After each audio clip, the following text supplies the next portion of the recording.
ಲೈಫಲ್ಲಿ stress, tension, over thinking ಅನ್ನೋದು ಇದ್ದೇ ಇರುತ್ತೆ. ಸೊ ನನಗೂ ಕೂಡ ಅರ್ಲಿಯರ್ ಹಾಗೆ ಅನ್ನಿಸ್ತಾ ಇತ್ತು.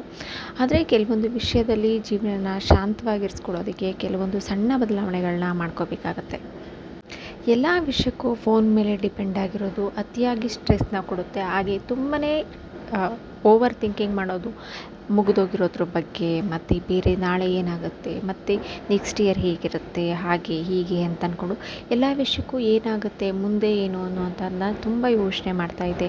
ನನ್ನ ಕೈಲಿ ಇಲ್ಲದೆ ಇರೋ ವಿಷಯಕ್ಕೆ ಯೋಚನೆ ಬೇಡ ಅಂತ ಒಂದು ಸರಿ ಯೋಚನೆ ಮಾಡಲಿಕ್ಕೆ ಶುರು ಮಾಡಿದ್ಮೇಲೆ ಜೀವನ ಬದಲಾಯಿತು. ಮೂರನೇದಾಗಿ ಮತ್ತು ಎಲ್ಲದಕ್ಕೂ ಕೂಡ ಮೂರನೆಯವರ ಮೇಲೆ ಡಿಪೆಂಡ್ ಆಗಿರೋದು, ಮತ್ತು ಎಲ್ಲವನ್ನು ಕೂಡ ಅವರಿಂದ ಕೇಳುವಂಥದ್ದು. ನಾವೇನೇ ಮಾಡಬೇಕು ಅಂತಂದರೂ ಕೂಡ ನಾವು ಅವ್ರ ಹತ್ರ ಒಂದು ಸಜೆಷನ್ನ ಕೇಳೋದು. ಸೊ ಕೆಲವೊಂದು ಸರಿ ಏನಾಗುತ್ತೆ ಅಂದರೆ ನಾವು ಮನಸ್ಸಿನಲ್ಲಿ ಅಂದ್ಕೊಂಡಿರೋದು ಒಂದಿರುತ್ತೆ, ಅವ್ರು ನಮಗೆ ಸಜೆಸ್ಟ್ ಮಾಡೋದೊಂದಿರುತ್ತೆ. ಬಟ್ ಸರಿನೋ ತಪ್ಪೋ ಇತ್ತೀಚೆಗೆ ಅದನ್ನ ಒಂದಕ್ಕೆ 10 ಸರಿ ಯೋಚನೆ ಮಾಡಿ ನಿರ್ಧಾರನ ತೊಗೊತೀನಿ. ಯಾಕೆ ಅಂದರೆ ನಾವೇನಾದರೂ ಬೇರೆಯವ್ರನ್ನ ಕೇಳಿದಾಗ ಅವ್ರು ಅದಕ್ಕೆ ನೆಗೆಟಿವಾಗಿ ಆನ್ಸರ್ ಮಾಡಿದ್ರೆ, ಅವ್ರು ಬೇಕಂತ ಮಾಡಿರ್ತಾರ ಬೇಡ ಅಂತ ಮಾಡಿರ್ತಾರ ಗೊತ್ತಿಲ್ಲ. ಬಟ್ ನಮ್ಮ ಲೈಫಲ್ಲಿ ಅದು ನಮ್ಗೆ ಅನಿಸ್ಲಿಕ್ಕೆ ಶುರುವಾಗುತ್ತೆ, ನಾನು ಅಂದ್ಕೊಂಡಿದ್ದಾಗಲಿಲ್ಲ ಅಂತ. ಹಾಗಾಗಿ ನಾವು ಬೇರೆಯವ್ರನ್ನೂ ಬ್ಲೇಮ್ ಮಾಡೋದು ತಪ್ಪುತ್ತೆ, ಮತ್ತು ನಮ್ಮನ್ನು ನಾವು ಬ್ಲೇಮ್ ಮಾಡ್ಕೊಳ್ಳೋದು ಕೂಡ ತಪ್ಪುತ್ತೆ.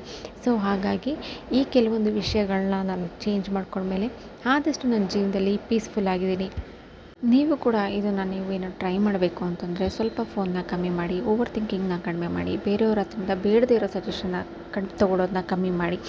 ಬೇಕಾದರೆ 1 ವಾರದಿಂದ 2 ವಾರ ಟ್ರೈ ಮಾಡಿ ನೋಡಿ, ನಿಮಗೆ ಪೀಸ್ಫುಲ್ ಆಗಿರುವಂಥ ಒಂದು ಅನಿಸುತ್ತೆ. ಸೊ ಇದು ನಿಮ್ಗೆ ಇಷ್ಟ ಆಯಿತು ಅಂತಂದರೆ ಕಮೆಂಟ್ ಸೆಕ್ಷನಲ್ಲಿ ತಿಳಿಸಿ. ಹಾಗೆ ಯಾರೆಲ್ಲ ನನ್ನ ಚಾನಲ್ಗಿನ್ನ ಸಬ್ಸ್ಕ್ರೈಬ್ ಆಗಿಲ್ಲ, ಸೊ ಪ್ಲೀಸ್ ನನ್ನ ಚಾನಲ್ಗೆ ಸಬ್ಸ್ಕ್ರೈಬ್ ಮಾಡ್ಕೊಂಡು ನೋಡಿ. ಹಾಗೆ ನಿಮ್ಮ ಅನಿಸಿಕೆ ಅಭಿಪ್ರಾಯಗಳನ್ನ ಕೂಡ ಕಮೆಂಟ್ ಸೆಕ್ಷನಲ್ಲಿ ತಿಳಿಸಿ. ಸೊ ಯಾರೆಲ್ಲ ನಾನು ಸಪೋರ್ಟ್ ಮಾಡ್ತಾಯಿದ್ರು ಅವರೆಲ್ಲರೂ ಕೂಡ ಥ್ಯಾಂಕ್ ಯು ಸೋ ಮಚ್.